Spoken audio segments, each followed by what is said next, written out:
ప్రజల ఆశీస్సులతో రాబోయేది కూటమినని అనకాపల్లిలో కొనతాల రామకృష్ణ అన్నారు. ప్రజలు అధిక సంఖ్యలో ఓటింగ్లో పాల్గొన్నారని తెలిపారు. అనకాపల్లిలో జనసేన, టీడీపీ, బీజేపీ తరఫున పోటీ చేసిన తనకు మద్దతు తెలిపిన ప్రజలందరికీ కృతజ్ఞతలు తెలిపారు.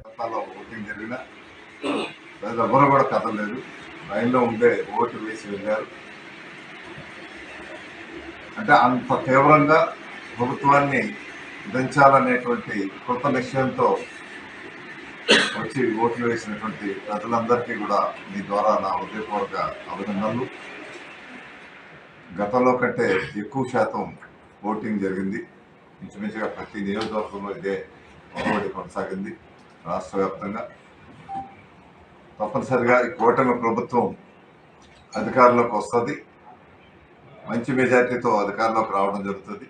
ప్రజలు ఏవైతే ఆశిస్తున్నారో ఆశించిన విధంగా అభివృద్ధి, సంక్షేమం రెండు కళ్ళలా ఈ ప్రభుత్వం, కూటమి ప్రభుత్వం ముందుకు తీసుకెళ్లే విధంగా చంద్రబాబు నాయుడు గారు ముఖ్యమంత్రిగా, పవన్ కళ్యాణ్ గారు నేతృత్వంలో ఈ సంక్షేమ అభివృద్ధి కార్యక్రమాలు సమానంగా ఈ ఫలితాలు ప్రజలకు అందరికీ కూడా అందే విధంగా, ముఖ్యంగా ప్రజలు ఏవైతే అభివృద్ధి దిశగా పరిశ్రమలు రావాలని, ఇరిగేషన్ ప్రాజెక్టులు పూర్తి కావాలని, విద్యార్థులకు, యువతకు ఉద్యోగ అవకాశాలు మెరుగుపడాలని ఏవైతే ఆశ పెట్టుకున్నారో అవన్నీ కూడా నెరవేర్చేటువంటి మంచి రోజులు త్వరలోనే ప్రజల ఆశీస్సులతో రాబోతున్నాయి.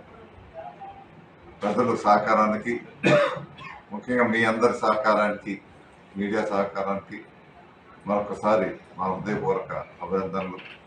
మీడియా అంటే ప్రింట్ మీడియా, ఎలక్ట్రానిక్ మీడియా, మీ అందరూ సహకరించిన మీ అందరికీ కూడా మరొకసారి నా హృదయపూర్వక ధన్యవాదాలు.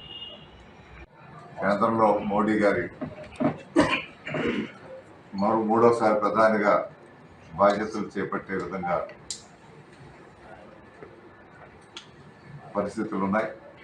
అదేవిధంగా రాష్ట్రంలో చంద్రబాబు నాయుడు గారు ముఖ్యమంత్రిగా కాబోతున్నటువంటి రోజులు దగ్గరలోనే ఉన్నాయి. ఏవైతే పట్టుదలగా పవన్ కళ్యాణ్ గారు ఈ పొత్తు అధికారంలోకి రావాలని గత 2-3 సంవత్సరాలుగా తీవ్రమైనటువంటి కృషి చేస్తున్నారు. ఆయన కష్టానికి తగినటువంటి ప్రతిఫలం ఈరోజు రాబోతూ ఉంది. వారిది 2 సంవత్సరాల కష్టం కాదు, గత 10 సంవత్సరాలుగా ప్రజా జీవితంలో ప్రజల సంక్షేమం కోసం నిత్యం ప్రజాస్వామ్యంలో ఉంటూ ప్రజాస్వామ్యాన్ని పరిరక్షించాలని ఏవైతే కంకణం కట్టుకొని పోరాటం చేస్తున్నారో ఆ పోరాటానికి ఫలితం త్వరలోనే రాబోతుందని మేము ఎదురు చూస్తున్నాం.